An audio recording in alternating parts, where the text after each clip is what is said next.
What's up, everybody, and welcome to another episode of the HLTB podcast. I am Abatage/Josh, of course, and I'm joined by my always co-host, Paula, aka Pokepaw. Hello.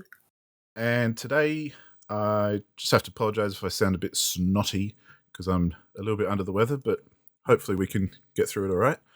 We're going to do our usual roundup of what we've been playing, and seems like there's not so much this week as there have been in previous weeks. But then we're going to talk about games that we love that everyone else seems to hate. And I'm sure everyone listening, and us included, have games that we are genuinely passionate about and enjoy, but for the most part, no one else seems to online or in the conversation. But we'll talk about that later. And then we're going to round it up with another round of guessing the game, where the aim of the game is to guess the game and see if I can actually guess a game. Because I don't seem to be too good at guessing games, but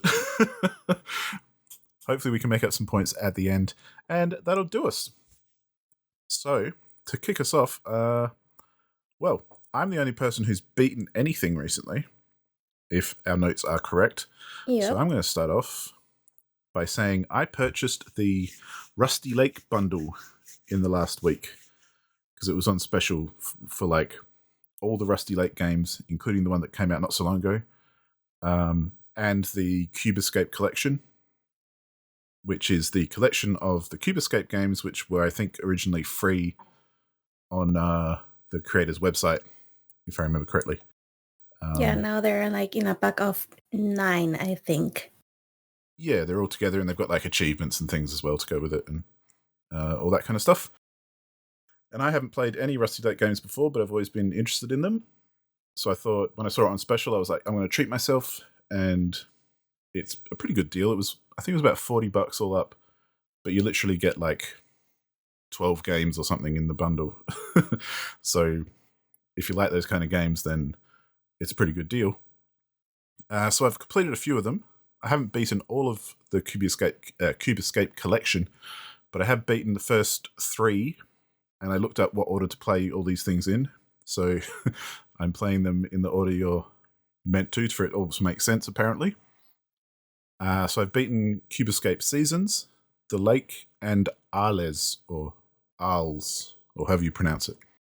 I call it Arles, but that is me making like Spanish sounds. I don't know. Well, that's kind of how I assumed it might be as well. So, yeah.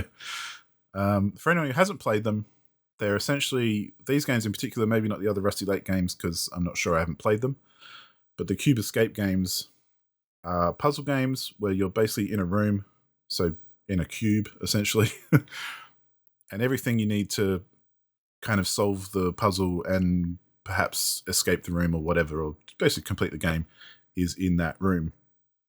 So there's furniture and there's some outdoor areas in some of them, and that sort of thing, and you have to kind of find objects and clues and things by going through different items in the room and putting it all together so that you might find, say, a number that you grow a plant, and after it grows you see a number, and that's like a code for a safe or something, and so you open the safe, and in the safe there's a key which you needed because earlier when you were fishing you fished up a dead body and you need to unlock something, or that's not accurate, but it's kind of accurate.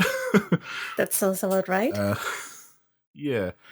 And I think the part of what makes these games really interesting is that they're a little bit fucked up. A little bit? Just a little bit? Yeah, like they're not your typical point and click puzzle game. So there are kind of gruesome things, like, minor spoiler, in one game you do fish out of the lake, a dead body, and you then get something from that, and have to fish your way into the dead body to get something. And every now and then this kind of like weird shadowy demon guy kind of rocks up and scares you. Yeah. Again, I haven't played enough of it to really know what the lore is, but it's kind of weird and fucked up. And one of the very first things, I think it was one of the first things in the very first game was, maybe it wasn't the first game. Anyway, there's like weird, really surreal stuff as well. Like at one point there's this big eyeball on the ceiling looking at you and like dripping blood on you and stuff. Yeah, I think that's Seasons. Yeah. Seasons is really cool as well because as a puzzle game, a lot of it takes place over time. Mm-hmm. So it's called Seasons because you essentially play through, I think, 4 seasons of time in the same room. So you start off in, let's say, summer. I can't remember exactly what it is, but you start off there. And then once you've completed that puzzle, you move on to autumn or fall, and then winter, and then spring kind of thing. So between each season, time passes, obviously, and things in the room change, even down to the fact where one of the puzzles is that there's a candle, and so if you light it in one of the earlier seasons, it'll burn down over the time in the later seasons, and then once it has burned down, it obviously reveals something, or there's something to that. Similarly, it's like you can plant a plant and it grows over time, and so the room you're in and the puzzles you're solving and the same kind of furniture you see every time and objects and stuff all kind of evolve between each season, which I think is really cool because it adds just another dimension to, literally, it adds time as a dimension to the puzzles rather than just clicking on things until something works. What I found really satisfying about these puzzles in particular, and why I'm excited to play the rest of the series, is that it's not ridiculous logic that doesn't make sense. Like, if you sit down and actually think about a lot of things, you can pretty much solve every puzzle just by actually thinking about it and taking notes and that kind of thing, rather than just kind of guessing and just clicking on everything. And I think that's really good design, especially in a game where there's a lot of weirdness and surrealness about it. So there's a lot in the game that doesn't make sense, but the actual puzzles do make sense. Yeah, it's like it is very weird and out there, but it is very consistent on the game's logic. Yeah. And there's loads of moments where I was like, well, anyone would know that moment where you kind of solve a puzzle and you go, oh, maybe it's this. And you solve it and it works, and then you feel like a genius. Mm-hmm. And you're just like, wow, yeah, I figured that out all on my own. Aren't I special? And so yeah, I've been playing those. I'm going to continue playing them, of course, but like I said, there's like 12 games in the bundle or more. I can't remember exactly. But yeah, I'm excited to see what it's about because I've heard about it for years, and I'm sure many people are very familiar with the series. But yeah, having a good time and very much enjoying it. And I like that each of the Cube Escape games, especially, are fairly short. Yeah, like you can finish them definitely within like an hour or hour and a half max, kind of thing. So I like that because that's kind of how much I like to play at a time anyway. So it's nice to start and finish something in a single sitting. It's very nice indeed. Yeah, it makes a difference sometimes. But yeah, that's all I've been playing. Beaten, rather. That's all I've beaten. And neither of us have retired anything. Although I have kind of retired something, but I'll talk about that in my playing games because it's kind of tied in with that. But I think, yeah, I'll shut up for a minute and let Paula talk about what she's been playing recently. Some new stuff, actually. Let's take it away, Paula. So I kind of got carried away with a couple of games and pretty much abandoned everything else. That happens from time to time, don't worry. I swear I'll probably finish a couple of games in the few coming weeks. But the games that I've been playing are, first of all, Wargroove 2, which came out and I didn't realize it until I got a notification on my Switch because I pre-ordered it because it was cheaper that way. Like cool. it has like a tiny discount, but it was enough for me to say, okay, pre-ordering makes sense for me because I was gonna play it anyways. And in this game, well, if you are familiar with Wargroove, it is kind of like Advance Wars in a way, where you have an army where you can create units, but the one unit that can't die is the commander. The commander usually has like what is called a groove, which is a special ability that will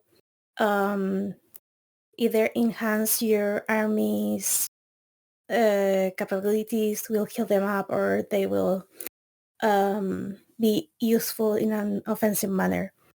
So, for example, Caesar, which is, by the way, the goodest point ever, because he's actually a dog that is a commander. I love that.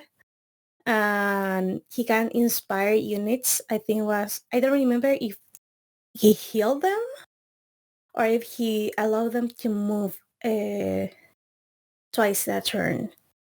I think he healed them, maybe.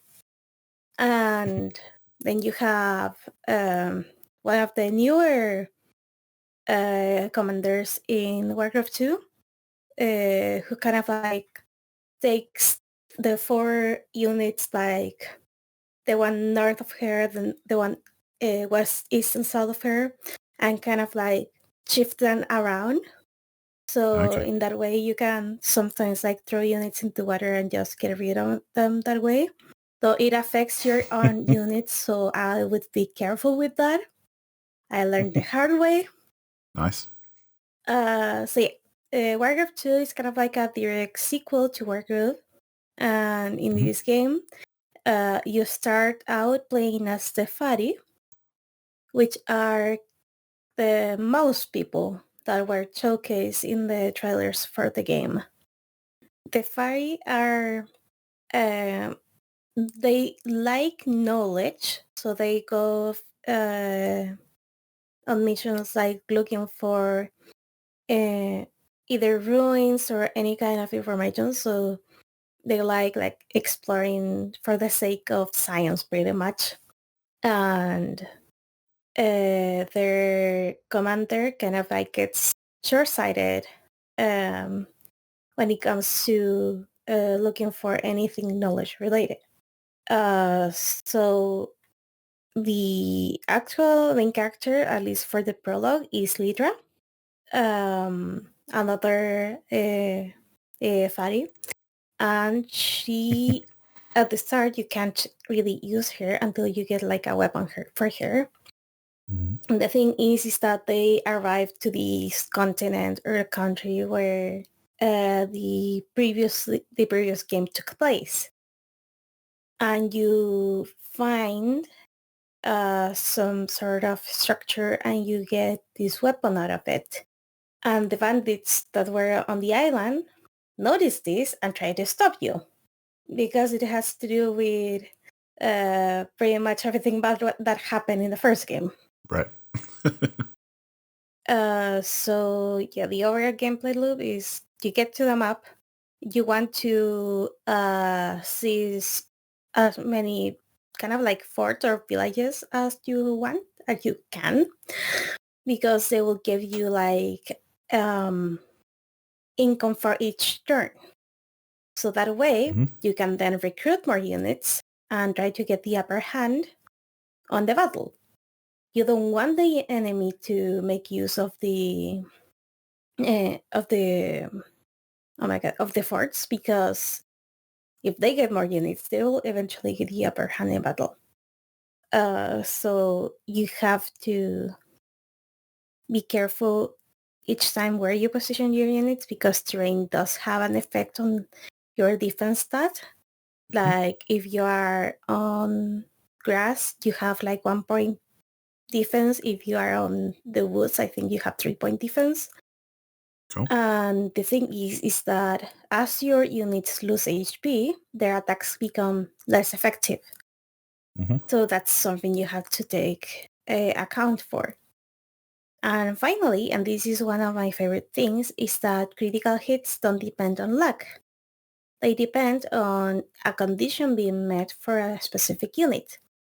So for example, the foot soldier will always land a critical hit if they are by the commander, like adjacent to them. Meanwhile, the pikeman, I think what it was called, the ones with pikes, if they are adjacent to another pikeman, oh my god, that cat. Sorry, I was staring out the window. If they're like adjacent to another pikeman, they will land a critical hit, and so on. Like the dog units for each faction will land a critical hit if another dog unit is surrounding the enemy. So it pretty much changes. Like, and the archer, like if they stay still that the same turn they attack, they land a critical. I think the horse unit was the opposite. Like if they ran towards a unit and then attack, they get a critical. And so forth and so on.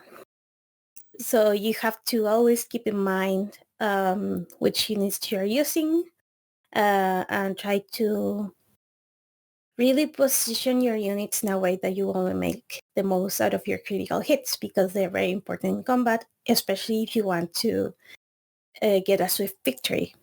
So that's the overall gist of Wargroove. The other thing I love about it is the storytelling and humor and the characters. Also, they have a codex, like with all the information of all the units you've encountered so far. And I love it so much because if you read the codex entries, some of them are really funny. Some are very messed up and just some are just adorable. So for any Wargroove players, go look at the codex. You have a great time over there. Nice. So yeah, I just cleared the prologue, and also once you clear the prologue, you unlock other campaigns that are like, I guess, parallel to the one you're going through with the F.E.A.R. But with the different factions of the game. I think I unlocked like 3 out of the other 4 factions to play with. So yeah. Cool. So far so good. I'm really looking forward to this one. The one game that has been taking all my time is Winter Wish, Spirits of Evil. And I really went into like, I don't know, into a frenzy with this one because not only I clear one route, I clear 4 of them out of the 6 routes in the game. So, and I've also been neglecting my sleep. So yesterday was like yesterday I was sleepy as hell, and I was like, okay, I will try not to stay up until 2 a.m. again playing. Last night I stayed up until 1 a.m., 1 something a.m.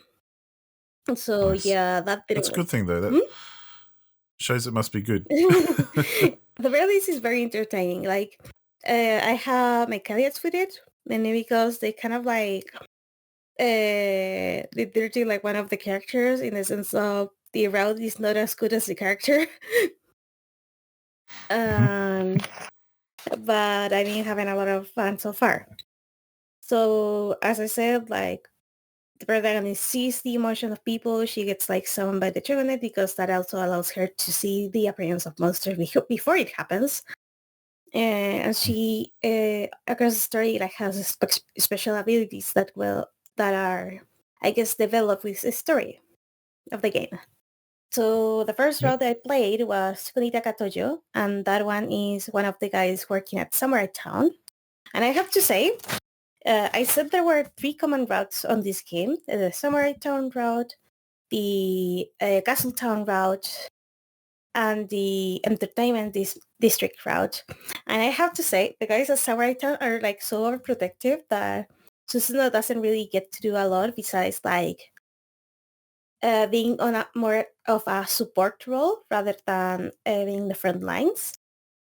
But she does that well, at least in the one route from Samurai Town where that I played. Meanwhile, in the Entertainment District and in the Castle Town District, she gets to be like more active in a way. So in the Entertainment District, like she doesn't really fight, but she goes like on undercover missions. And in the Castletown district, she actually learns to fight and be more of a frontline fighter rather than as on a support role. Like she does go on support role when she knows she can't beat the enemy by herself. And she also gets like in the 2 routes from Castletown, she has like 2 different fighting styles in a way. One more leaning towards attacking and the other one more towards dodging.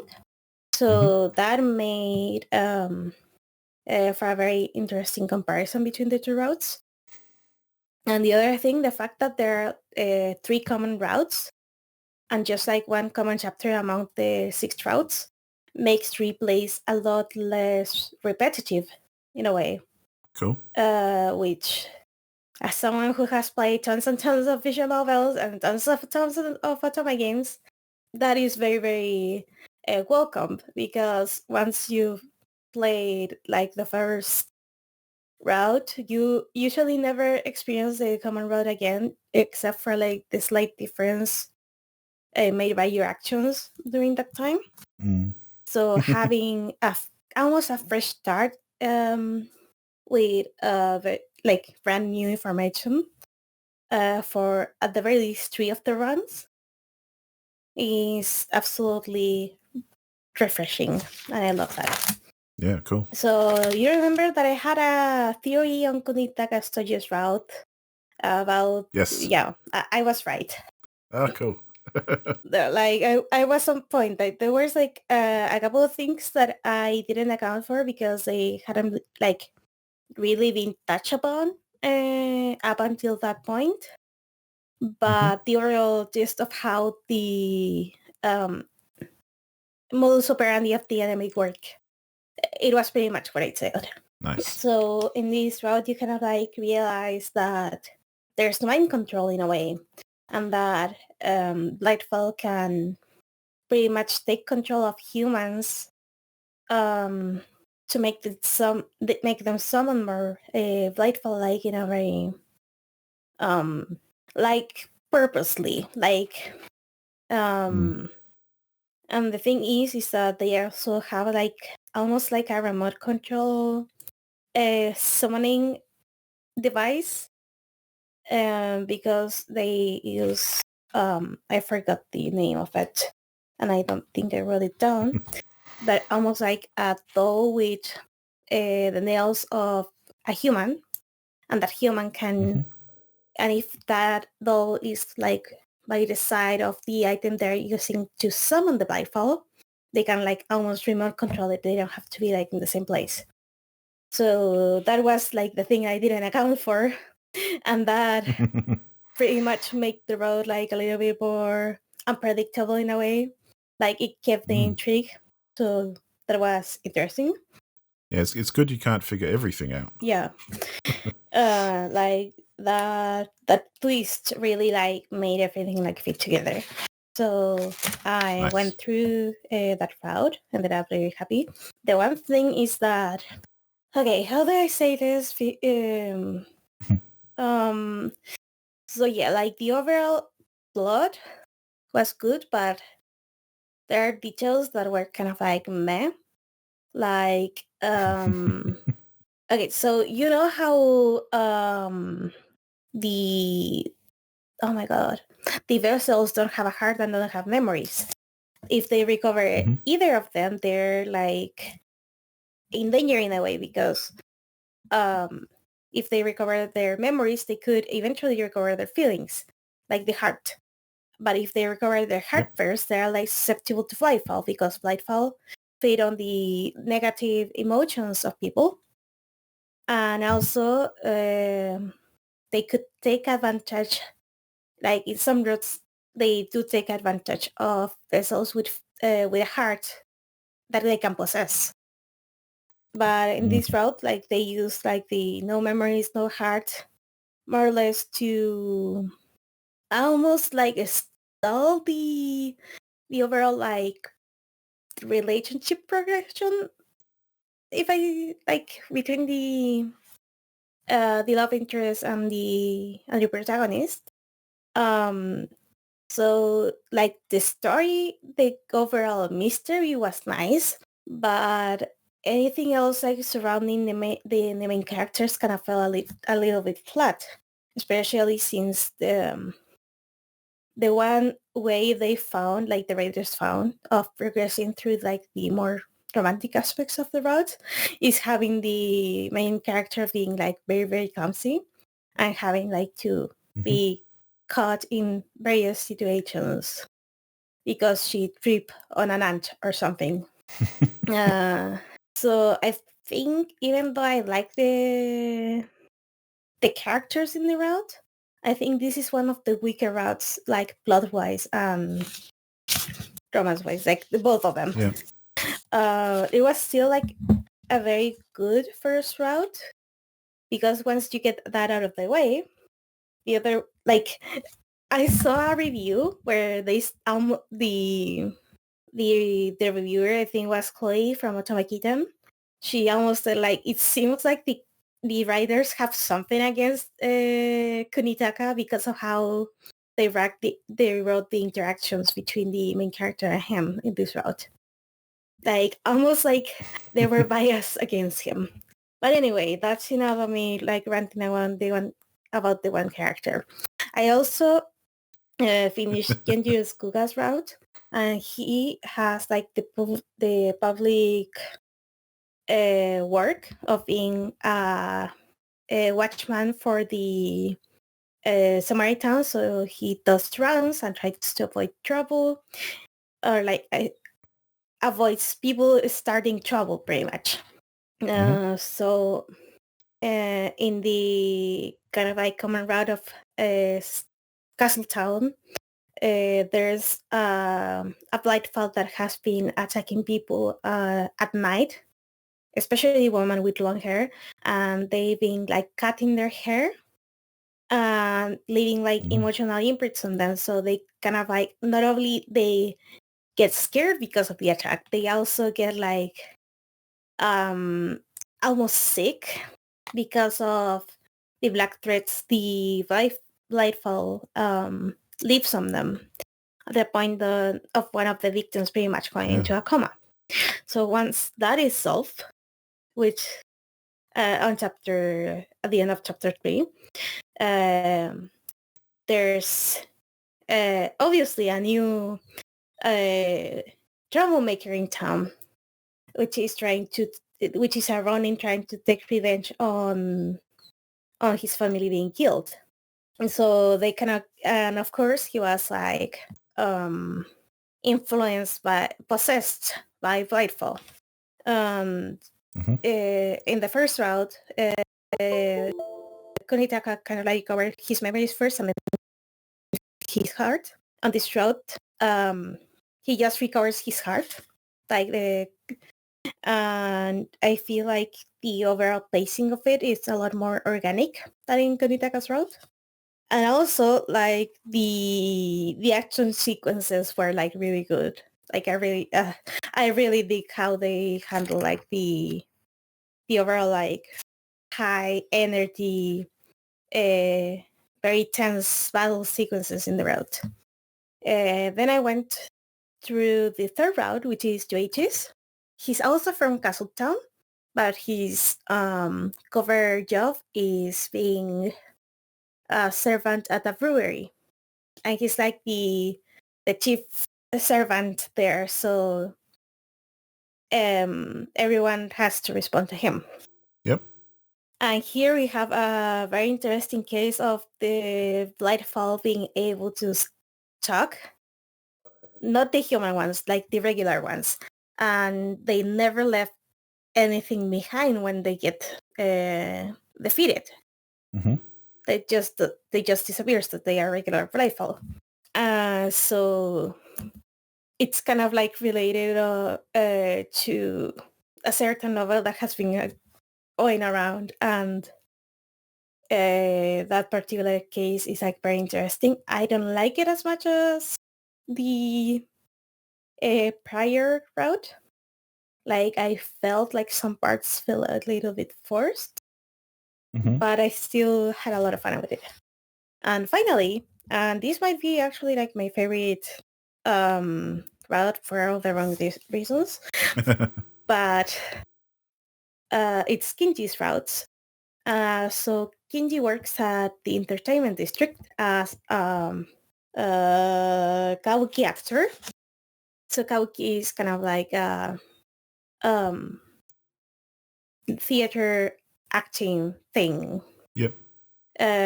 But all of the people taking part of it are male. So in this case, Kinji kind of like takes all the female roles because he's like more of an androgynous character. Right. So he's kind of like, it's funny because he's kind of like popular with everyone, not just the female gang. But anyways, so I have to say this is like the most entertaining like common route out of the three, Cool. because the culture shock for Susuno, who is like a country banking, is like way too strong. Like she has to tour around the place, so she sees like the casino, the red light district, and like all the other little things that you can do in the entertainment district. So she kind of like is culture shocks, which is kind of fun. In the main route, you have the case of the Nekomatawai, who used to, like years ago, he used to steal like from the rich and give that money to everyone else. But he has a very specific modus operandi of only taking money from the people that got rich on an underhanded manner. Okay. So after years of being in retirement, I guess, he kind of like came back. His modus operandi changed quite a bit. So he was causing like trouble in the entertainment district, and each time he appeared, a life also appeared. So this was a job for the Onibaban. And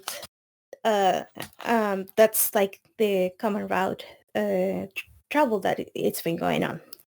The actual route, Kinji's route, has a case of people having like a specific pattern of bruises and then eventually getting turned into flyball. Right. So after some digging, they realized like everything is coming from a certain brothel. Like it seems that one brothel seems to be like the source of everything. So what better moment to send Suzuno as in an undercover mission as an apprentice in a brothel. So yeah, that really escalated. Like it really escalated. Like I saw that coming, but I thought it was like gonna be like in chapter, I don't know, 5 maybe. But no, Yeah. like at the beginning of the road, it's like, okay, so you're going to a brothel, and have good luck. Hopefully nothing bad happens to you. Figure it out. Like they don't leave her like to her own devices. They're like actually members of the Anigaban station there. So if she needs to send for help, she can. But still. And this route was very interesting in the sense that it was a lower place on how the mystery got resolved, but still it didn't feel like it was sluggish or anything at any point in time. So I think this might be like my favorite route so far. Yeah, cool. Not only because of how Susuno managed to get information from the red light district. I mean, from the red light district. But also like how the romance progressed in the route. So it was like the best of both worlds. Cool. Yeah, and also I was very sure like of my theory, but they threw me for a loop, but in a very good way. And also Susuno seems to be like more, I don't want to say useful, that sounds rude, but she was able to complete the mission almost by herself. Also, she got to use her powers from the Hakuseki clan, which is like the reason they actually like recruited her in the first place. So yeah, it was a lot of fun. It kept me on my toes all the time. So yeah, I only have 2 routes left. Nice. Otaro and Tomamari. And I have to say, one thing that surprised me a lot is that even though Tomamari is like the poster boy for the game, like if you see like the Japanese cover for the game, he's in there with the protagonist and no one else. So he's kind of like the poster boy for the game. But Otaro seems to be like the last canon-ish route. Right. I'm intrigued. Mm. That aside, that's enough rambling from me. More than enough rambling from you for a week. You have it finished in a couple of days. You'll be right. Yeah. So yeah, what have you been playing? I see like some new additions to that list. Yeah, so if anyone hasn't figured out by now, I tend to like play a lot of things for a long time and dip in and out of stuff. So there are things that I'm still playing that I don't mention every week, but basically because nothing notable has happened. But there's a couple of things I want to talk about more than others in this week. But I caught up with my sister again, and we continued playing It Takes Two on the PlayStation. We're up to the part now where the levels kind of open up, if that makes sense to people who've played it. Mm-hmm. Which is good and bad because my sister, as a new gamer, kind of got a bit frustrated with it because anytime that she's not quite sure what to do, she starts getting frustrated and annoyed with the game. Like if there's no clear, this is where you go, this is what you do kind of marker, she starts like, in a good way, but like she starts just like stressing a bit, going, "Oh, I don't know what to do. What am I meant to be doing?" And she doesn't want to mess it up, basically. But it's fun playing it together because, especially in these more open levels where there's lots of things to do that aren't necessarily essential to the game. Like there's a lot of like snowy levels where you can just throw snowballs at each other and stuff like that. So she got very confused when I started throwing snowballs at her, and took her a minute to figure out what was going on. Or there's like stands with food, and you can just eat all the food. And so I was just standing there eating all the food, and her character came over and was like, "What are you doing?" Well, I'm just eating all the food. She's like, "Well, give me some." I was like, "No, that's fine. I'll eat it. It's fine." And it does nothing, but yeah, it's fun just mucking around like that. But yeah, we're still enjoying the game as far as the gameplay goes. Don't really have much of a changed opinion though, because yeah, the characters are still kind of not our favorites. They're not likable for us. I'm sure some people would like them, but we got through quote unquote that part as well, which everyone knows, which is like just fucked up and cruel. Oh, I think I know. Yeah, it's the bit with the elephant. We are heroes. It's just like, even though I knew what was coming, I was still like, man, this is actually fucked up. Like, this is some sadistic shit. Told you. And for a game that's like family friendly in a way, I guess, it just kind of came out of nowhere. I was like, oh, okay. But yeah, it was interesting. I kind of like that stuff though. That does kind of change it up a bit and make you feel something different for a little moment. But yeah, I can't quite remember where exactly we're up to because I think we're in one of the open areas. Like we've got through a few of them, and we played for like 4 hours straight together, and by the end of it, we're just kind of like, I'm getting tired, I'm not paying attention, I'm not sure what's going on. Let's just forget about it for now. So we both kind of just put our controllers down and walked away. But we're having fun though. The gameplay, especially, is enough to kind of keep you playing because, much like their previous game, A Way Out, which we're probably going to play after we're finished It Takes Two. The fact that you have to kind of do everything together, and it's very much a game built purely for co-op. So there are different ways to explore those kind of interactions. That basically makes it all worthwhile, and that stuff is really fun. And yeah, very much enjoying that side of it. But I don't know if the story or the characters are going to actually win us over by the end because they're kind of dicks and they just continue to be dicks, and it's like, yeah, whatever. The book is cool, but the rest of them are kind of crap. So yeah, that's It Takes Two. There'll be some more of that coming soon because we're kind of keen to get close to the end because we know we're kind of in the last half of it now. But anyway, one thing that came onto Game Pass recently that I wanted to try was Gotham Knights, which didn't get a very good reception when it came out. It's basically the latest in the Batman open world games. I don't know if it technically has anything to do with the previous games, because it's kind of hard to say, and it's been a long time since I played the previous games. But it's basically, if you've played any previous Batman games, it's kind of the same thing. It's open world Gotham, jumping around, fighting bad guys, doing that kind of stuff. Except, instead of playing as Batman, in Gotham Knights you play as one of 4 characters, and you can play co-op as well. But you can either play as Batgirl, Robin, Red Hood, or Knight, whatever his name is, the purple guy. Anyway, other people know. Nightcrawler. No, Nightcrawler? No, that's wrong. He's an X-Man. Nightwing? Nightwing. Yeah, that sounds right. Let's call it Nightwing. Okay, cool. So you basically get, if you're playing solo like I am, you choose one of them, and you can switch between them as well because there are different objectives for each one individually as you go through. I haven't got heaps far into the story yet. I've just been having fun running around Gotham and beating dudes up and finding collectibles and that sort of thing. Just kind of treating it like a bit of a sandboxy open world game, which is what I was in the mood for. So I've basically been sticking to Batgirl because she's the closest to Batman.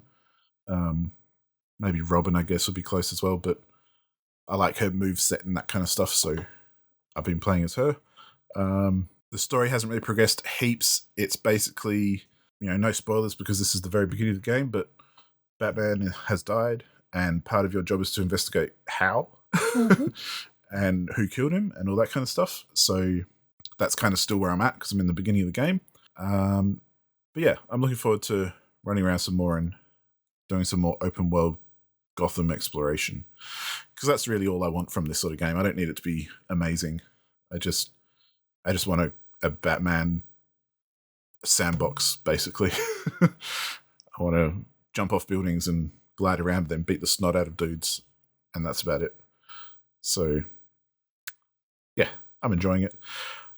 We'll see if it deserves the kind of bad reception it got further down the line, but I can kind of see why people might be a bit disappointed with it, partly because just you're playing as like the B team, so they're probably not as exciting to mainstream audience person number one because you don't really recognize any of them, even though you've heard of Robin, you've heard of Batgirl, all that kind of stuff, but you're probably not too familiar with them unless you're actually really into Batman stuff.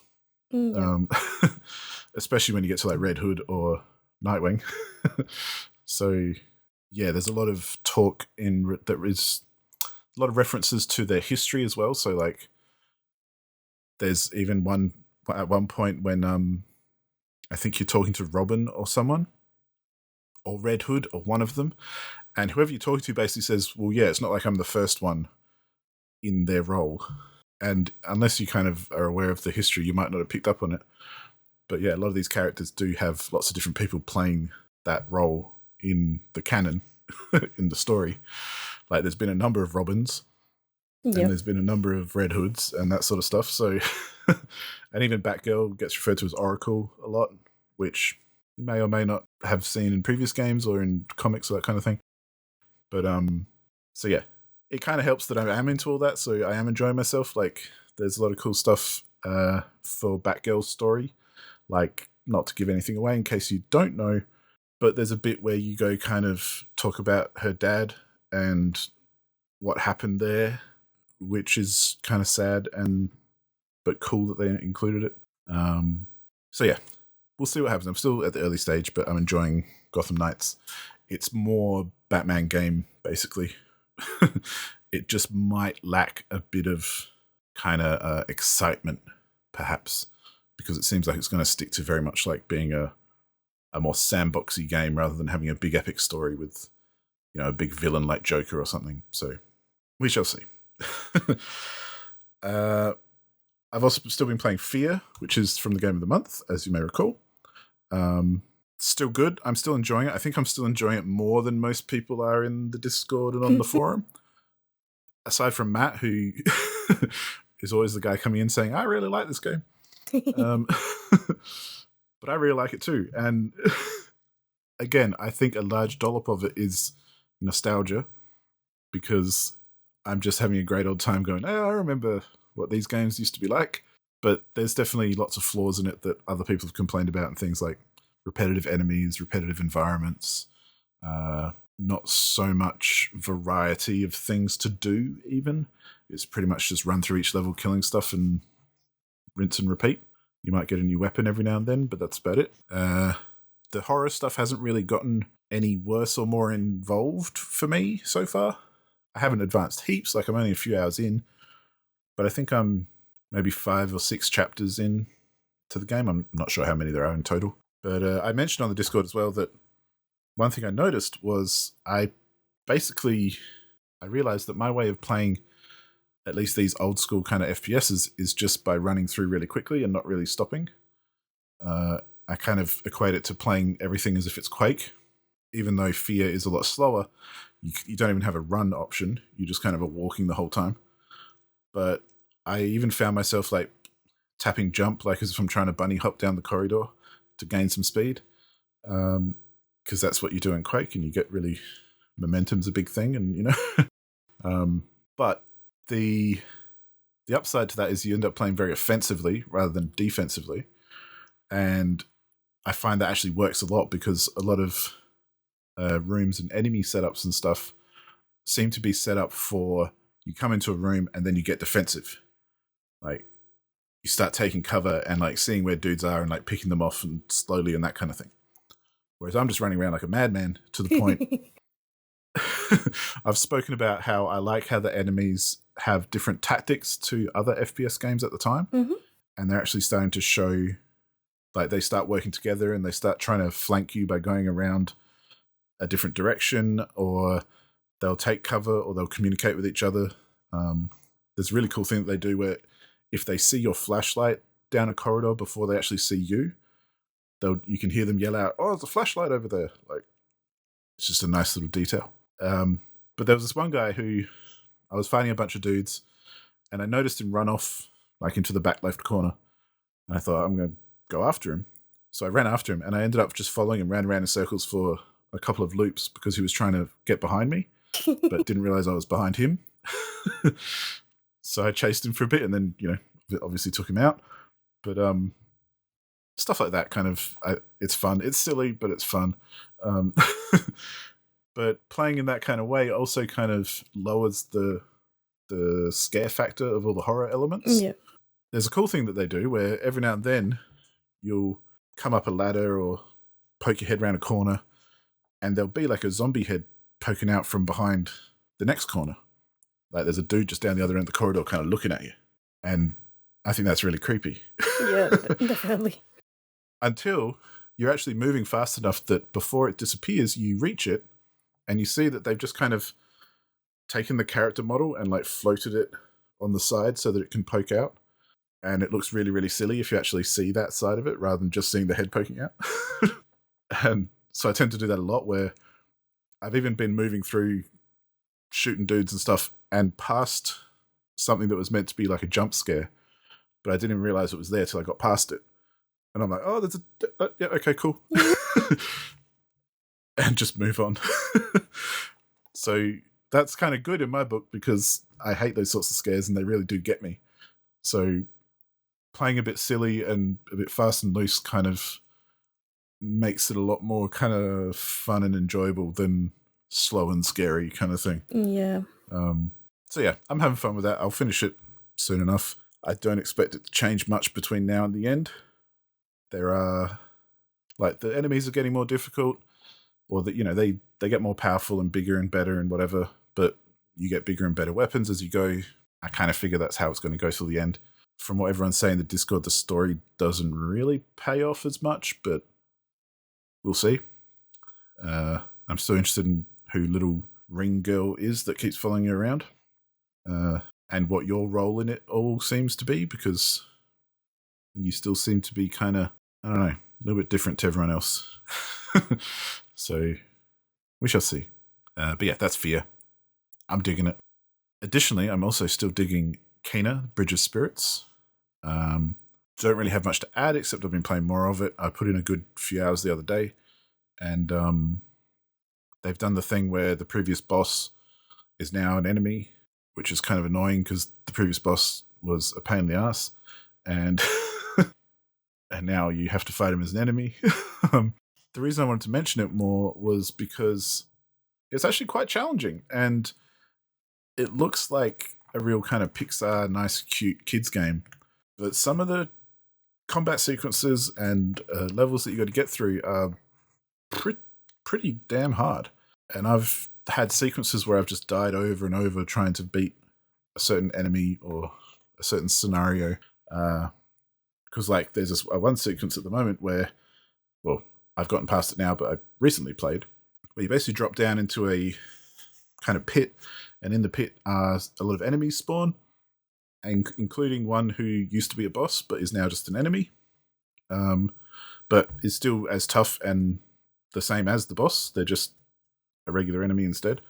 But there's no way to heal yourself or even leave or get away or run away or anything, because you've kind of fallen into a pit arena. So you're in there and you've just got to win. And I got so close so many times where I was almost there, but then one little hit and I'm gone and I have to start again. But I eventually did beat it, obviously. But it took me, maybe 10 goes or something. Like, it feels very Dark Souls-y in that sense. Because it just kicks your ass. And you get that little bit better each time, which is cool, because otherwise I'd give up if I didn't feel like I could eventually overcome it. So, it's really satisfying in that sense, because it's it's challenging enough to keep you interesting and keep you thinking about what you're doing. And it's not the most complex kind of combat system, but it's got enough in there that you kind of have to use different tactics with different enemies, and especially different kind of boss types. One thing, again, going back to my sister, because the whole reason I started playing this game was because she started and needed some help. Again, when I caught up with her and we played It Takes Two, we had a look at Kana as well, because she was basically saying, well, how do you find all these collectibles and stuff? Because throughout the levels, you've got to kind of go off the beaten path to find collectibles and like upgrades and things that give you karma, which you can then spend on new skills and stuff like that. And she'd seen my character on my PlayStation where I'm like level whatever and I've got all this stuff unlocked, and she's still like on level 1 going, I don't know what's going on. In a nice way. Like, and again, it's just one of those things that she's not as familiar with this kind of game, because it doesn't signpost everything for you. You've got to kind of go looking for it. And it's not the same as, say, Horizon or those sorts of games that she has played and enjoyed. But those games kind of put a little marker on everything that you want to know about. So if you don't know what you're doing, you just got to look at the map and go, oh yeah, there it is. I'll just go there and do that. Mm-hmm. Whereas this game doesn't do that at all. It gives you your main objective marker, but that's about it. If you want to find anything extra, you've literally got to walk around and find it. So that was fun, because I kind of showed her what I do, where I'm sure lots of gamers do. Like, in this one level, there's a forest and there's a path going up the middle, but you can go to either side. So I'm like, all right, let's go the left side first. And we just kind of feel the walls all the way around the left side to figure out where you can go. And sure enough, along the way, oh, there's something we found. There's something else we found. There's something else. And then, okay, we've done the left side. Now let's do the right side and do the same thing. Yep. When you're looking for collectibles, you just kind of methodically work your way through. But again, all this was new to her because she's not much of a gamer. So I'm really finding that stuff interesting and fun to see where she encounters difficulties purely because of not having played lots of games before. Like, once you explain it to her and stuff, she's like, oh, okay, and she gets it, and then off she goes. But yeah, it's incredible how much games assume you know. Yeah. Which probably 95% of the time is okay, because most people playing it understand that. But it just kind of shows, and we can discuss this another time, but it just kind of shows how many barriers there are for people who are not into games but maybe a little bit interested. But then they might pick it up and go, I have no idea what's going on. So, yeah, that's been a lot of fun. But the real games I want to talk about, which I won't talk for too long, but those are kind of the games I've been playing that I'm like, yeah, cool, don't have heaps to say about. Whereas I don't have heaps to say about the other two games as well that I've been playing, but they're more exciting, I think. So, Prime Gaming. Amazon Prime Gaming. If you have a Prime subscription or whatever, if you have it linked up with Twitch and Prime Gaming, you get free games every month. So if anyone has Amazon Prime, I suggest looking at it if you haven't before. But they're often quite decent. And this month they gave away Ghostwire Tokyo, which I have been playing on and off on PlayStation 5 and loving. However, the thing that's been holding me back from actually playing it more and finishing it is that it's a first-person game, and I cannot stand playing first-person games with a gamepad. Like, it drives me crazy. It's a miracle I got as far as I did in Ghostwire Tokyo on the PlayStation, and I bought it because I really wanted to play it, and it's a great game in my book. I understand why other people might not like it, but I really like it. But I still only ever played about 10 hours of it because that's kind of all I could manage. I could manage maybe playing like half an hour at a time, and then I just want to throw my controller because the controls are so stupid. But getting it then for free through Prime Gaming, you get a free Epic key. I thought, cool, now's the time. I'm playing it on PC with my mouse and keyboard, and I'm going to love every minute. Because up until now, I've been even contemplating buying it. But part of me is like, I don't want to buy the same game twice when it works on the other platform in a perfectly fine way. It's just my own stupid controller preference. And I could probably even hook up a keyboard and mouse to my PlayStation if I was that desperate. But getting it for free on PC means I retired my PlayStation game playthrough, and I started a fresh one on PC. And it's great. It's just 10 times better. And it's still just as good and just as kind of weird and funky and kind of suitable for October, I guess. Maybe that's why they gave it away on Prime, because it's all about ghosts and death and all that kind of stuff. For anyone who doesn't know, basically the premise is you play as a dude who I believe has gotten into a motorcycle accident and died, but there's like another spirit / possible demon / guy who possesses your body, but you're not quite dead. So both of you are basically in your body at the same time. And if he leaves you, you'll definitely die. But if he sticks around, he's going to try and make you help him for his what he needs to get done and what he's trying to do. But you basically, the game takes place in Tokyo and in Shibuya, and it's a very, I think, realistic representation of the city. And except there's no people around because you're dead and you're basically in the ghost world. So all you can see are either spirits who have left their bodies and not moved on, or kind of evil demony dudes who are basically the enemies that you fight. And they get really creative and weird depending on where you're at in the game. So like the most basic kind of enemy is like a businessman with an umbrella, but they have like no face and they come at you. Or then there's like Japanese schoolgirls, but they've got no head. And so they kind of glitch and stuff at you like a Japanese horror film and come at you as well. And then there's like lots of different enemy varieties from there on out.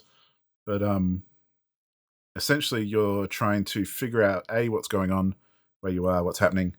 But the human side of you is trying to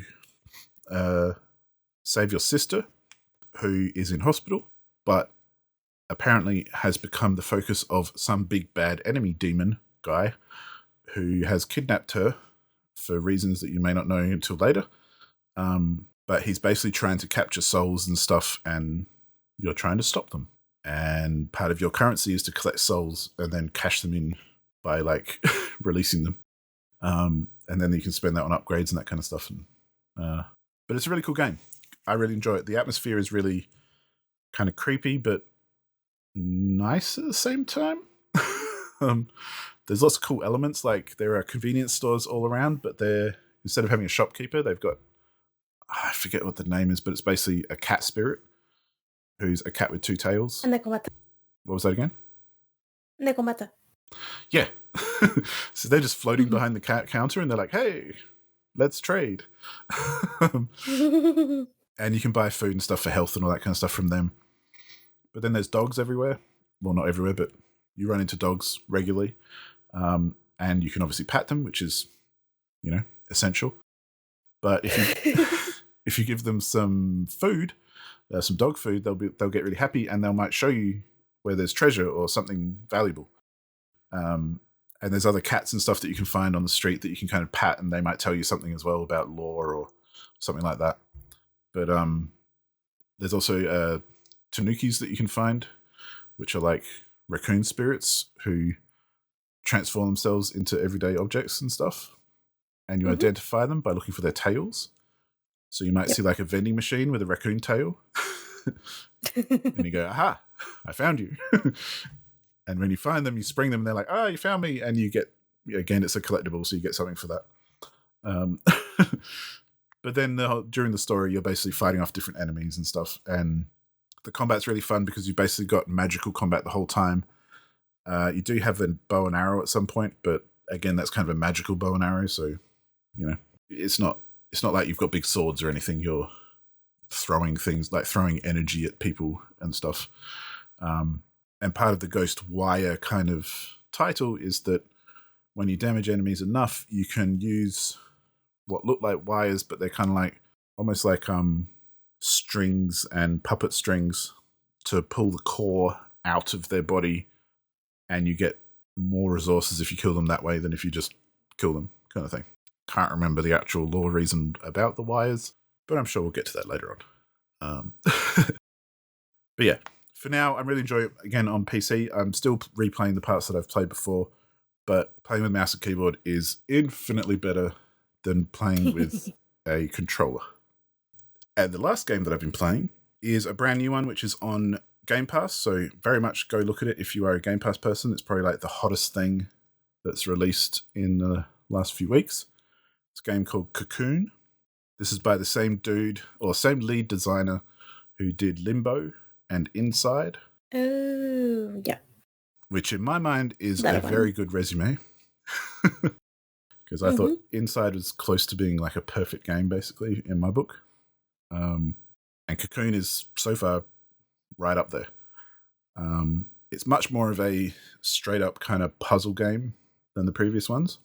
And the basic idea is that you're this little bug kind of character. You've got like wings and stuff. You look like an insect. And you're in these weird locations that are kind of color-coded.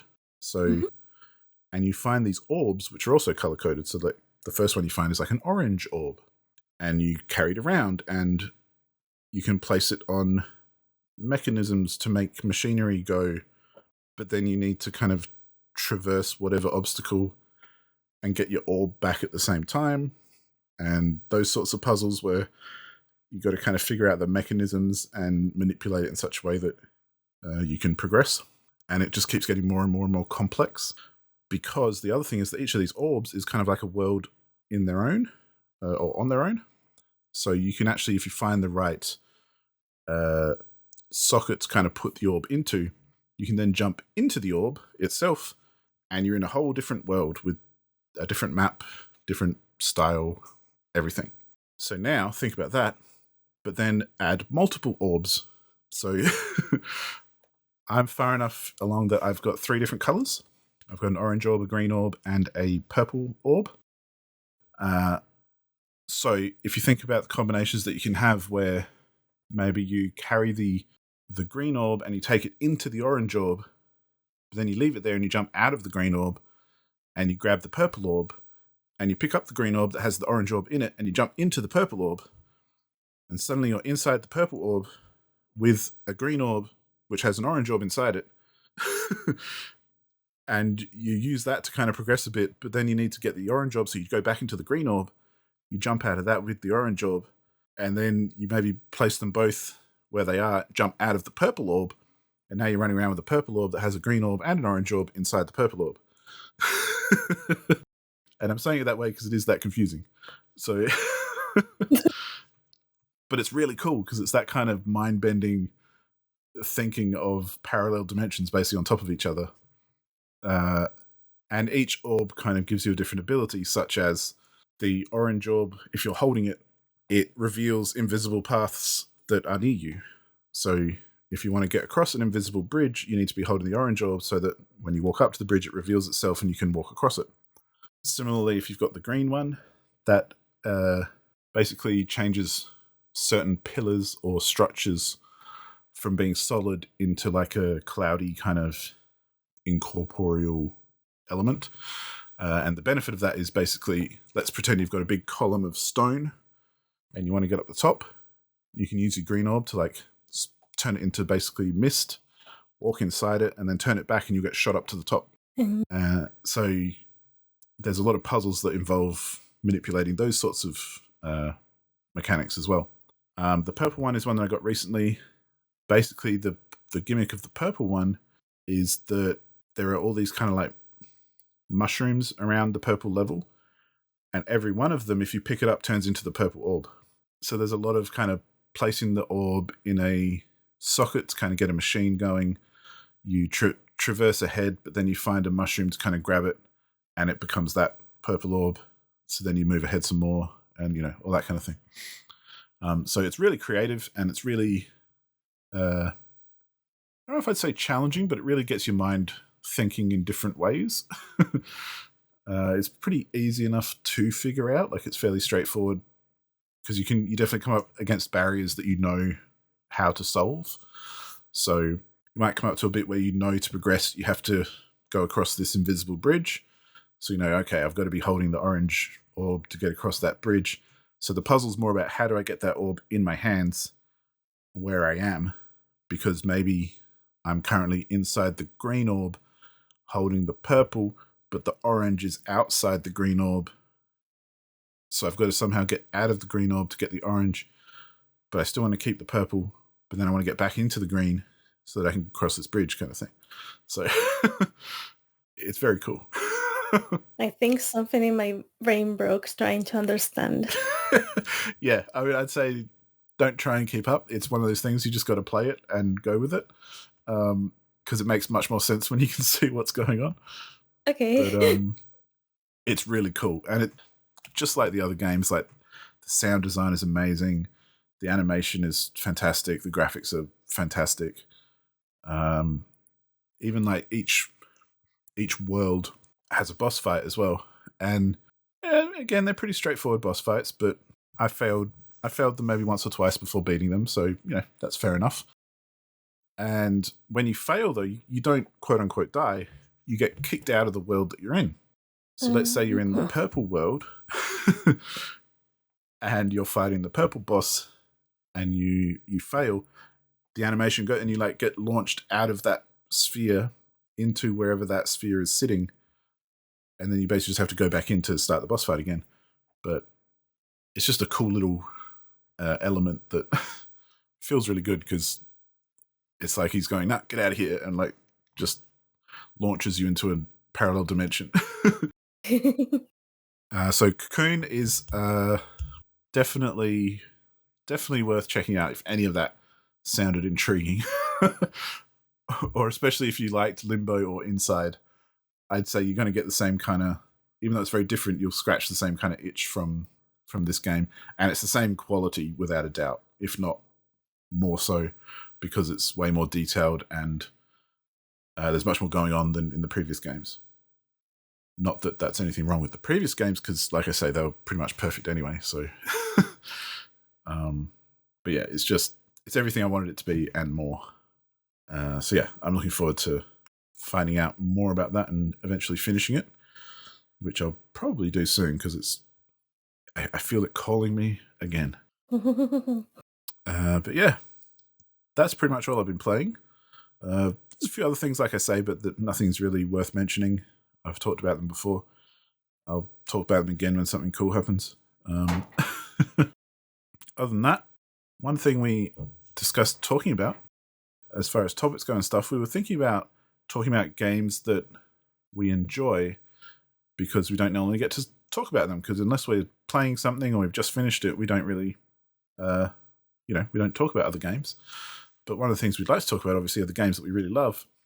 And part of that, as what we're going to talk about right now, to lead up to that, is the kind of games that we love that everybody else seems to hate. Yeah. And to varying degrees and for different reasons. Because I'm sure, as we spoke about earlier, everyone's had that experience where you've played a game and you've loved it and you've gone and talked to other people and we've gone online and you've seen that like the Metacritic score is like 30 and you're like, oh. And you start thinking, is there something wrong with me? Be like, no, I had a good time. Who cares? So yeah, I'll hand it over to Paula because I've talked enough. What kind of stuff do you love that everyone hates, Paula? Okay, so first of all, I play a lot of stuff that is kind of niche or like very small games that no one else seems to realize they exist, and if they do, they don't really like it. So, for example, one of the games that I played a while ago that I liked because I thought it was kind of charming, it was a Street Cat's Tale.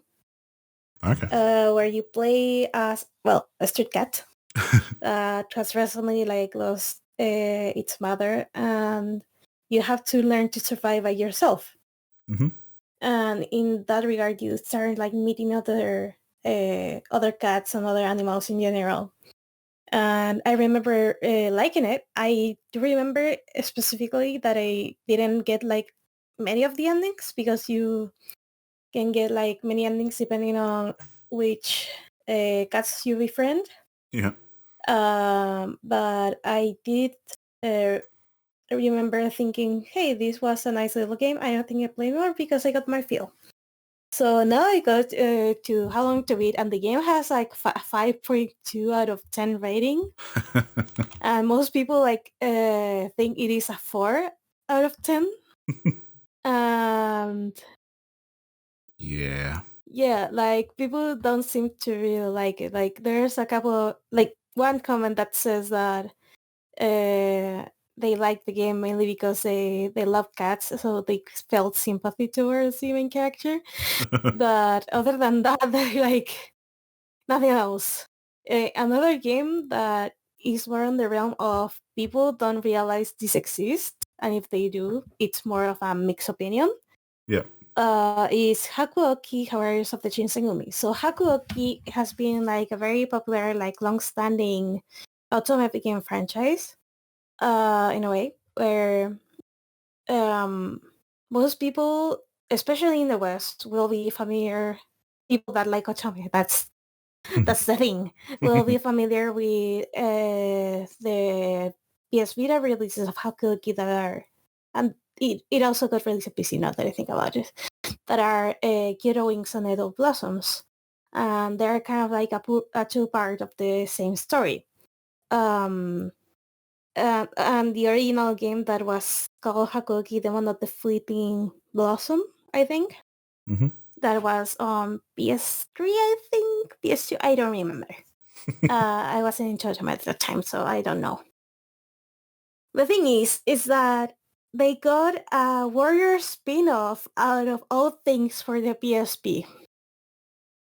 Which kind of makes sense, taking into account that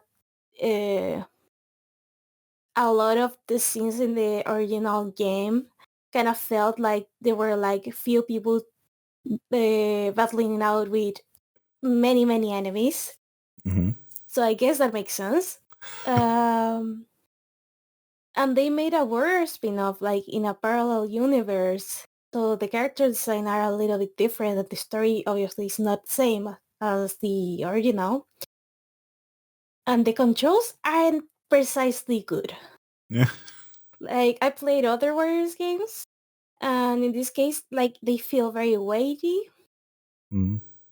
kind of clanky at some points. Like I do remember somehow like the character that I was controlling like got like was standing in the head of another character that I was trying to fight.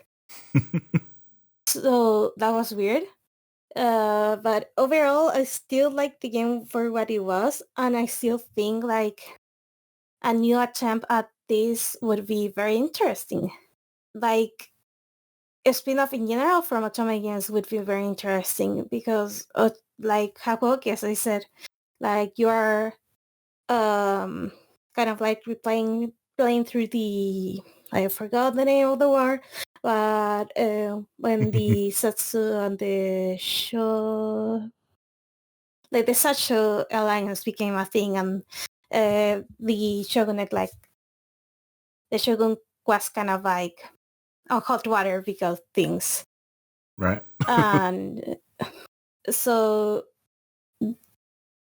I don't know. I wouldn't mind like getting another Hakuo Killers of the Shinsengumi kind of game. I would actually welcome it because I really like the idea. Mm. But since we're since the Otome community, there are like a good chunk of people that only play Otome or like very wholesome or relaxing games. Yeah. I know it might not be like as big of a hit. Well, and like you say, because it's a bit niche, like the people who don't play Otome games, if it did come out in a genre they do play, they might not know what it is anyway. And yeah, just kind definitely. of go, oh, what's this weird thing? Which is kind of sad because I think it was legit a good idea and people could actually enjoy it. Yeah. If they execute it like well this time. Well, and I think that's like, because I've kind of thought about games that I love and everyone else seems to hate as like having in different categories. And the one you've been talking about is things people don't really know exist, but are kind of important to you, I guess. Yeah. And a couple of mine like that, like one of my favorite games of all time, which I've spoken about before to people and no one ever knows what I'm talking about, but it's a little game called The Tiny Bang Story. And you can get it on mobile, you can get it on PC. It's quite old now. It's basically a hidden object / puzzle game where you find objects on a screen and you then use them to open up other things to then advance the story. But it's a very abstract story. But the art is phenomenal, even down to the fact that when I was studying illustration, one of my digital art teachers, without any knowledge from me, used this game as an example of, top tier illustration and how it can tell a story just by what it looks like. Yeah. And how it's put together. And as an illustrator myself, that kind of thing is obviously very appealing to me. So hence I love this game, because it's basically a masterclass on illustrative storytelling, because there are no words, there's no dialogue, there's no written story, so to speak. It's more just you figure everything out just by looking at things and clicking on them and how they react to you in the environment that you're playing in. So, and it could be as simple as like one of the puzzles is to essentially put luggage on a weighing station in the right order so that it balances out. And obviously the luggage is all different sizes and stuff, and you're just going to kind of put it there to create the same balance. But to even know that you've got to do that is, you rely on the visuals of what you're looking at to kind of point that stuff out to you so that you even think, oh, there's something I can do here. And there's just so many puzzles and that sort of thing throughout the entire game like that. And, nowadays I know the game so well I can basically just rip through it in no time at all because I know all the solutions and I know where everything is, and I've played it that many times. But not only is the illustration fantastic, the music is awesome. It's one game soundtrack that I actually do listen to regularly because it's just fantastic, relaxing music to put on while you're working or doing other stuff. It's kind of upbeat as well. Like it's got that kind of optimistic, positive vibe to it. The game itself is very colorful and kind of happy. There's nothing angry or challenging about it. It's just a world that you kind of explore, and then when you're done, you're done.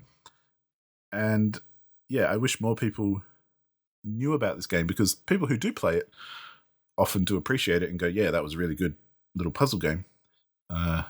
And especially artists I know who've seen it are like, wow, that's amazing. And like I say, I was kind of taught that this is a top tier use of illustration. So, there's a lot going on for it, but no one ever seems to have heard of it. So it's not very popular. I don't think it got rated very well, but it basically does everything it does really well. And that's it. It's pleasant. at the same time, there's another game called Renegade Ops, which I think got a bit more attention because one of the characters you can play as in it is Gordon Freeman from Half-Life. But this is basically a twin-stick shooter, but it's a vehicle-based twin-stick shooter with a story, which is very rare for a twin-stick shooter. So the idea is you're basically driving around in a vehicle, and one stick moves, the other one shoots, and you've got a choice of characters, one of them being Gordon Freeman, and they all have their own abilities and that sort of thing. So they all have different kind of guns. Like one of them's got more like a shotgun, another one's got like a charged gun, another one's got like a machine gun, and then they all have like a special ability. So Gordon Freeman can call antlions to come and attack enemies as well. And the others can do stuff like missiles or bombs or shields or whatever.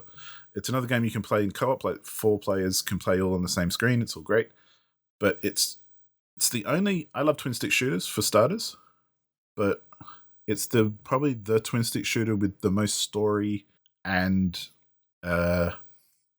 actual kind of world building in it. Like most twin-stick shooters are just kind of like, here's a thing, here's some enemies, shoot them. There's lots of them, it's hard. Whereas this actually has a progression, and there's like an actual enemy that you fight, and there are boss fights, and there are levels, and the graphics are all really good. They're quite cartoony, but they're good. You're driving a vehicle, so you can like drive through buildings and knock them down instead of actually shooting dudes, if you want. And yeah, it's just a brilliant little game. And I think people who have played it, it's well regarded enough, but it never got like... I mean, twin sticks don't get a lot of attention anyway. It's kind of like Otomes in that sense. Like, twin sticks aren't in the mainstream of games that people look for. But the good ones are very much loved and played by the people who play them. And I think even Renegade Ops is not necessarily played as much by those people even, because there are other ones with bigger names like Stardust and that sort of stuff that people really go for. So yeah, those kind of games are not well known, but they're also very good. But I find that they're also, like you say with Otomes and stuff, the people who play them do think they're good as well. Yep. The real funny thing, which I'll go on to, is when you like something, but everyone else who plays it says this is terrible. And maybe for good reason. Such as my first example I thought of was the Farming Simulator series, which everyone knows about. It's very famous and lots of people do play it. But they play it more as like a memey, funny, stupid crap simulator game. Whereas across probably 3 games in the series, I think like 13, 15, and 17, I've put in like 872 hours into these games. And I've really enjoyed them. And I don't think there's anything wrong with them. I think they're quite good, actually. The physics are messed up, definitely. Like, if you... Like, there are some mods and stuff you can get for it where you get like a car to run around in and that kind of stuff to drive around different fields and things. But if you're going too fast and you hit a rock, your car will like take off to the moon because the physics are stupid. Or if you're in a bit of machinery, like you're harvesting your crops or something and you get it caught, you know, between another bit of machinery or a bit of the environment or something, you'll do that thing where it can't quite figure it out and then just everything explodes. And that's kind of how it deals with it. So, Beautiful. You know, the physics engine is very limited in that sense. And the games are very limited in themselves as well. Like, there are things that are just stupid about them. But what they have and what they do, I really enjoy. and for me, this is like, the farming games are like the perfect kind of, like Power Wash Simulator or something like that. Other simulator games, they're kind of like the perfect game to play and kind of keep yourself occupied while you're doing something else. Yep. Which I know is not a big compliment for a game anyway, but that's like saying I like to listen to a podcast when I drive to work. It's like, does that mean the podcast shit, or it's a good thing to do while you're doing something else? Probably a bit of both, maybe. I don't know. But for whatever reason, I've spent hours and hours and hours in these games, and I've enjoyed myself very much so. So, yeah, even though the wide, very common attitude towards the Farming Simulator series is that they are garbage. And I can pretty much see why, and don't necessarily disagree. But for whatever reason, I enjoy them. Well, In my case, I don't think I have like a game that has a reason to be hate, but I love it. No, it's kinda, because this one I would call more of an acquired taste. So you know how Otome games are niche. So there's a niche inside this niche called the Diabolic Lovers fandom. Okay. And the thing about it is that um the characters are all sadistic. I'm just gonna say it as it is. So there's like when I first entered like the Otome community on Twitter, I kept seeing people talking about Diabolic Lovers, and the people who played it seemed to like it. Cool. And though there's a good chunk of people that I think is universally bad because they watch the anime and the anime sucks and it is terrible. I wouldn't recommend it for anyone to watch the anime. Like if you are going to experience the game, just get the patch, the unofficial English patch developed um, by the Otome community and play it that way on beta. The thing is that well, since it is very, very niche, a lot of people don't like it because of how well, all the love interests are vampires and are sadistic, so they don't necessarily treat the main character the best way possible. Some of them do, but most of them don't. So there's the thing that, hey, these characters are vampires, they're dicks, they really like to make people suffer, and they really play it on that angle. And I have to say, I don't know what's wrong with me, but after playing like a couple of certain routes, I ended up digging it. I don't know what that says about me. I don't care. I That's all still right. think one of the characters must die in a fire or something because they are truly terrible, and I suffer every bit of the route. But there's a certain term of it around it. Like even before I played it, it was kind of like this almost forbidden fruit that it looks enticing because you don't know what it is, but you want to know. I don't know if you Yeah. get the feeling. And when I finally played it, like after a year or two of pretty much like deciding if I should get the game or not and getting the patch, I didn't regret it. Which, by the way, like a lot of people don't like the protagonist at all because they say that she's a doormat or like doesn't really she's not active in most of the story.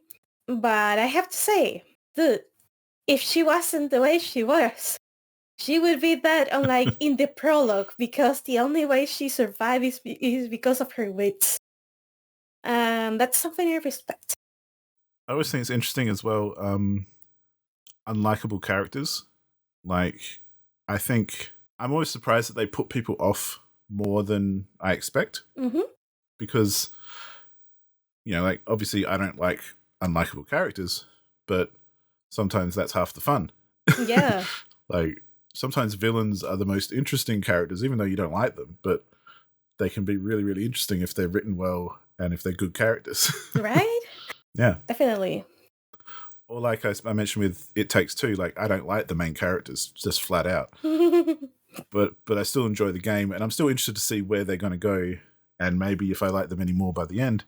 But I kind of don't think I will because I just don't like them. So yeah, it's not a highlight of the game for me, but it's also not putting me off either. So Yeah, definitely. Like, I don't know. In a way, like playing Diabolic Lovers, not only like I enjoyed it, but also it makes me enjoy other games more.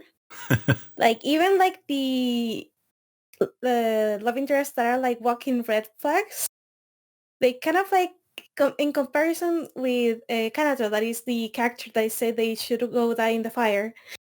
They are like adorable fluffy bunnies in comparison. So I'm like, okay, this I don't know what happened to my brain during this playthrough, But I guess I'm enjoying Otome games more because of this, but I That's don't cool. know. I'm just weird. Well, it's like I played a game a while ago called, which I think is a bit infamous more than anything. I don't know what the reception's like, but it's called House Party. Okay. And it's probably infamous because there's a lot of sexual content in that game. Mm-hmm. And I find that sexual content is definitely something that puts people off very quickly. Fair Yep. enough. If that's not what you're into, that's fine. I tend to not really give a shit either way. Like, but the game is essentially, it's like a frat party in America, but it's a bit of a point and click where you have to kind of help out characters to solve their problems and stuff. And usually the end result is getting down and having a good time. But Mm-hmm. it's just such a, the whole game is basically a big tongue-in-cheek joke. And while the humor may not land for a lot of people, because I'm sure it won't, because humor is like that, and a lot of the humor didn't land for me either, but the whole game on a whole was just a big, silly, messed up, kind of weird game that I ended up having a really good time. And I enjoyed myself. And it's kind of janky and kind of shit as well. Like, things don't work properly and you have to load a save to kind of make it work and all that. And there's ways to kind of manipulate the game into doing what you want, but not the way the game wants you to do it. So, but at the end of the day, it's basically just a big pile of fun, even though it puts off a lot of people because, like I said, there's a lot of sex, there's a lot of nudity, there's a lot of that kind of stuff in it, which, fair enough. If that's not your bag, you don't want to play games with that kind of stuff, that's fine. I personally always compare it to I love very, very violent games, and I love very, very extreme games in a lot of ways, whether it's violence or sex or drug use or anything like that. I find it quite interesting. And really, at the end of the day, not to get into a bigger tangent, but when people get angry about nudity and stuff, I kind of go, well, I just shot someone's head off in Grand Theft Auto. I'd rather see someone naked than encourage that kind of thing. Yeah, true. But anyway, that's a different argument for a different time. But that kind of game, I don't know. Like I say, I know it's infamous, but I don't know if it's well regarded at all. It's definitely endorsed. Like, I think the Game Grumps, who are YouTubers, they're in the game as characters, as playing themselves. So they obviously like backed it on Kickstarter or something, and you can like date them as well. And it's kind of funny, and just they take the piss out of themselves. And yeah, it's just a big silly game. It's kind of like, in a way, Honey Pop, even though Honey Pop is much more popular, I think, and well known. Mm-hmm. But the humor in that can be a bit crass and like, yeah, whatever, like roll your eyes kind of thing. And obviously you're playing match 3 games to get girls to take their clothes off and all that kind of stuff. But it's actually a really good game.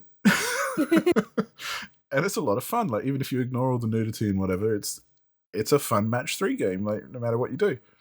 So yeah, I think some games like that kind of fall to the wayside because of their content, but are probably good games anyway, or at least fun to play. Like, they might not be good, but they'll be fun. Yep. There's more games that are like the ones that didn't meet up expectations. Yes. And I have a bunch of them here. Like, yeah. The one that comes to mind immediately for me is Layton's Mystery Journey, Catriel and the Millionaire's Conspiracy, which is a Professor Layton game without Professor Layton. So right off the bat, a lot of people didn't really like the game because, hey, where is Professor Layton? You're actually looking for him. It seems a And bit weird, yeah. yeah. So I think there's also the fact that the puzzle master for the prior games passed away. Oh, okay. So the puzzles in this game aren't as good as the ones in the previous games. Oh, okay. And then finally, it has a more episodic nature in the sense of Professor Layton games usually have like one overarching mystery that you explore throughout the game, while Catriel is just starting out a detective agency, and she's kind of like starting out like with the smaller cases. So and it's more of a pick up and play kind of thing. So between that and a lot of people don't like Katriel, so Katori, how is she's name in Japanese personality? They don't like it because it's not in line with has been the standard of previous Layton games. But in my case, I like it because of how different it is. Like, yeah. I love Professor Layton. I missed the main character of the prior games quite a lot during my playthrough of the other games. But Catriel, she is like a fan protagonist to watch, like by herself. And she has like two sidekicks, like the guy, I forgot the name of him, like sorry. But he has like a dog companion, which by the way, for some reason, he got talked to Catriel. For as far as I remember, I think he got talked to Catriel and the guy. I don't remember if anyone else like understands him. But anyway. Right. But since I play like all the prior Professor Layton games, like I feel like the more the series progressed, the more out there some of the cases became. Especially like the last one, the Astron Legacy. So having Catriel like making like a fresh start to the series, I think it was something that was quite needed, especially since they weren't quite sure where to take the professor next. And I feel like having this game like between the mainline Professor Layton games is quite a good thing because they had more time to think about a story that would fit this universe more rather than just, I don't know, take him to space or something. Which a lot of movie franchises tend to do. Yeah, true. So yeah, like that's one of them. The other ones are, well, two Otome games. Paradigm Paradox, and the other one was Seven Scarlet. And also Period Cube. Okay, three Otome games. But what they have in common is that they had like a good idea, especially like Paradigm Paradox. Like the overall idea was very popular like before the game released. But once the game released, like people weren't like very happy about the execution. In the meantime, I just enjoyed the game through and through. Nothing else to say there. And Period Cube, it was, since the game is more about I think it was about around the time where Sword Art Online was popular because of the themes of the game. Like, protagonist and best friend got are trapped in this MMO RPG game, and they have to find a way to get out of there. Cool. And I really, like, a lot of people didn't like that the protagonist wasn't precisely a gamer, but she got caught in a situation she wasn't like really familiar with. Right. But like, I really enjoyed that part of her because, first of all, people who didn't play RPGs at the time this game was released would get like an explanation of the mechanics of an RPG. And people who did like RPGs will get like, hey, I know what that means. So in a way, I found that fun. Like, it has one or two what I call problematic routes, according to the Otome community. But overall, the game, I had a lot of fun with this one. Like, I replayed it like a little while ago, thinking like it might have been like my lack of experience with the Otome game genre, which kind of like made me think the game was better than it was. But even though I see there are like things that weren't like managed as well as in other games, I think the setting really sold it to me. Plus a couple of characters, but that is a story for another time. Well, I think what you say about expectations is a big one too, because just a couple of short ones, which I'm sure everyone will know anyway, like Doom 3, when that came out, it's still kind of regarded as the crap one in the series. But I really liked it as far as it was different, it was slower, it was more of a horror game than an action game, and there was lots of lore involved, like lots of backstory and stuff, which obviously isn't that big in games, Doom games.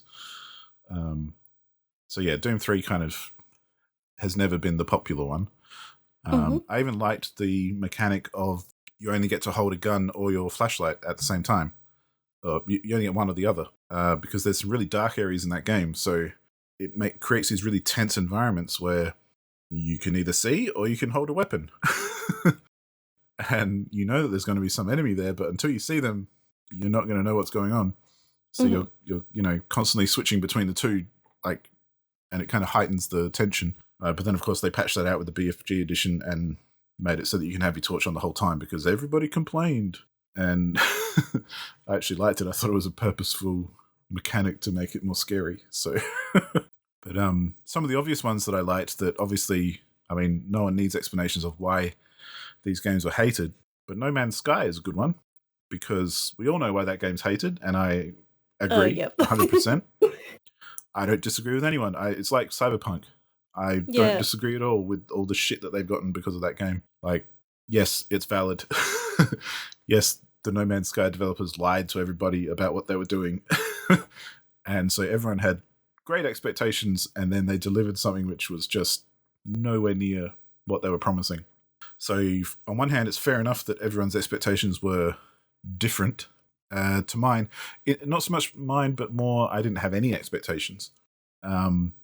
Because No Man's Sky came out, and I watched people playing it online and stuff for about a week, saw what it was and what it's not, and specifically what it's not, and heard everyone complain about what's wrong with it and what they don't like and all that kind of thing. Meanwhile, I'm watching it going, that looks pretty cool to me. So I ended up picking it up, I think like a week or two after it was released, and I really enjoyed what it was. Granted, it was not what they advertised, and as I say, they'll always be guilty of that and should be reminded of that for basically being dicks. But what they did produce was actually something that I enjoyed. And I liked the whole solitary exploring weird science fiction universes and seeing all the different random stuff that would come up. And sometimes it was a bit janky, but sometimes it was just interesting and cool. And it kind of gave me that vibe of just loving science fiction in general and seeing what kind of things people come up with in their imaginations, like even down to like plants and animals and stuff on a weird planet. So yeah, I really enjoyed what it was when it started. And the funny footnote to all that is after the developers eventually patched the game heaps and made everyone happy, I stopped enjoying it.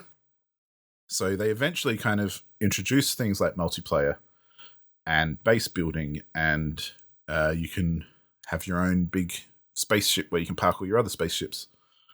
All this kind of stuff. They expanded it hugely.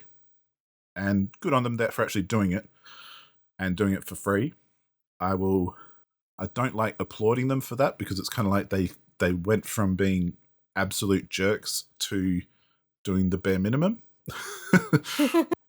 So I don't think that's something to be celebrating. But good on them for not just taking the money and pissing off. I'll give them that. They could have made their millions from all the pre-orders and stuff. Everyone got angry and they're just like, oh, well, see ya. And you never hear from them again. And, because that's happened with other games. But good on them for spending years working on it and improving it and making a lot of people happy. But the thing is now, I don't like it and I hate playing it, and I stopped playing it even though I'd put hundreds of hours into it. Because essentially, they took what was like a lonely kind of exploration game and changed it fundamentally. Because imagine you're playing a game where you're just this one dude in a ship flying through universes. discovering planets and animals and stuff, even naming them, so they get put into the database with whatever you've decided to name them.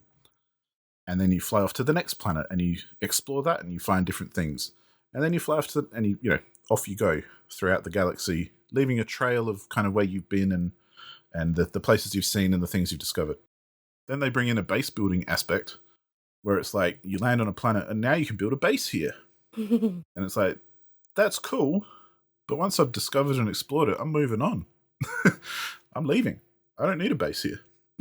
Like, I never stayed in one space for more than I needed to initially in the original game. So then but by putting in base building and all that kind of stuff, suddenly you feel obliged to stay in one place. And it stops being an exploration game. So that, as much as everyone else seems to have enjoyed that and liked those improvements, it totally killed it for me because it changed the entire game and the entire feel of the game. So as much as, yes, they should get raked over the coals for false advertising and screwing everyone out of their pre-orders and all that kind of stuff, I actually liked what they released initially, and then I didn't like what they did to fix it and make everyone happy. So yeah, it's funny how that can happen.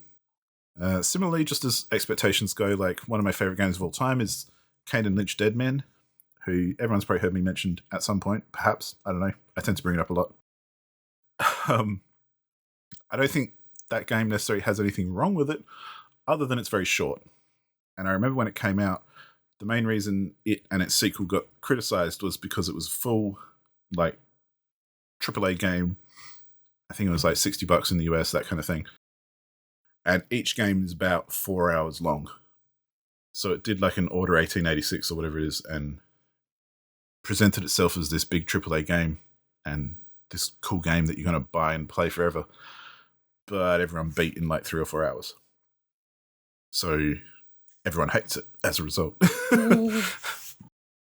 Meanwhile, if you get rid of those expectations and you pick it up cheap these days, it's a beautiful game. But we'll talk about that another time. I could spend a whole episode talking about how good that game is and its sequel. But no one ever backs me up on that. So that's one of those ones. So yeah. I'd be interested if anyone's listening what kind of games you're really into that no one else likes. If you want to comment somewhere, it'll be fun to talk about as well on a future episode. Mm-hmm. So let us know if there is something that, you just can't get enough of, but no one else is interested. Because I'm sure there's millions out there and everyone's got different reasons. Yeah. But I think that's enough of that. That'll bring us to our guessing game. Time to guess, for me to guess the game. Paula, quiz me. Give me some points. Okay. Now's my time to shine. After seeing like the comments on this one, I went with a funny one. Cool. I'm down with that. Okay, so the game is around 27-28 hours long for main story. And this comment says, didn't know you require 4 hands to control a helicopter. It seems the helicopter controls aren't their thing. 4 hands to control a helicopter? I mean, it's not a Battlefield game, is it? No. Because they're notoriously hard to control. I don't know if they'd be 30 hours, though. This person in particular took 17 hours and 43 minutes. Right. I guess, well, it's obviously a game I've played, which is one thing I should remember. Because I started thinking of a whole lot of games that have, like, helicopters that I have not played, so... Could it be like a Just Cause 2 or something? Or 3 or 4? Nope. I think they're relatively easy to control. Could be a Ghost Recon Wildlands? No.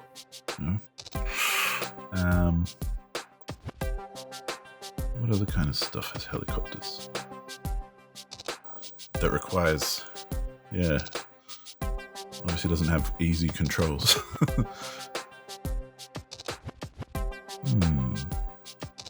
17 hours for a main playthrough as well.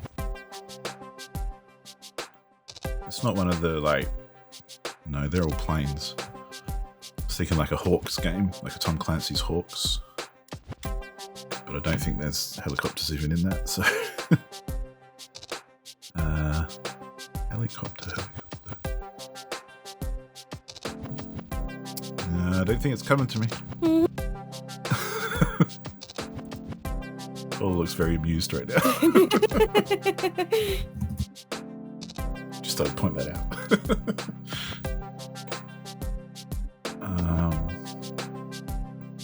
Helicopters. It's not like San Andreas, like Grand Theft Auto. Close. Or Grand Theft Auto Vice City. Could be Vice City. No. Close. Oh my god. Because you've got to remote control helicopters in those, and they're fucking awful. Close. Maybe a Saints Row? No. Of some sort? Like, no? What other Grand Theft Autos are there? I don't think you can fly helicopters in GTA 3. I mean, unless it's GTA 4 or GTA 5, I'll just guess all of them. GTA 4. Hey! Your second clue might have given it away because it was visited Hillary's heart, almost not pigeons killed. Pigeons would have got it, yeah. So yeah, you got the 3 points. Alright. Wait. I wasn't ready for this.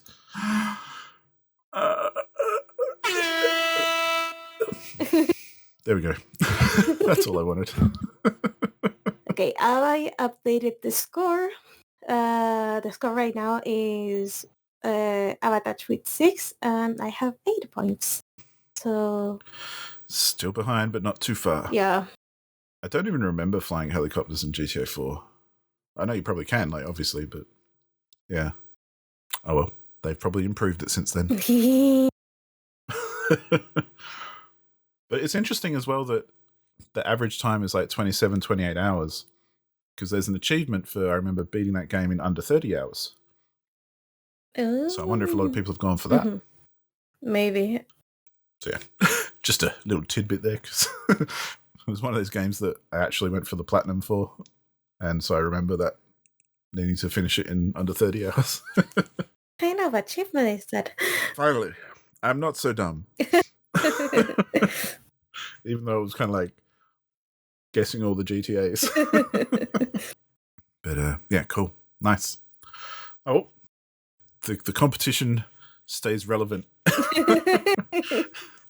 Let's see with that, if it stays relevant next week.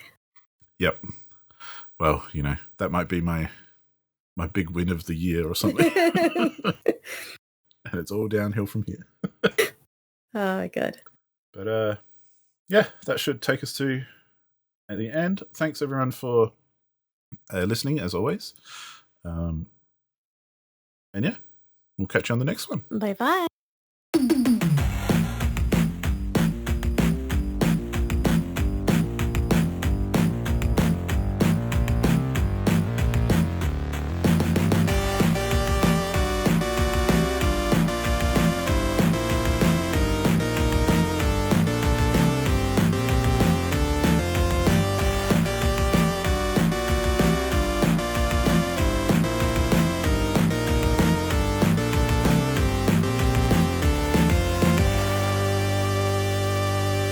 I'm not so dumb.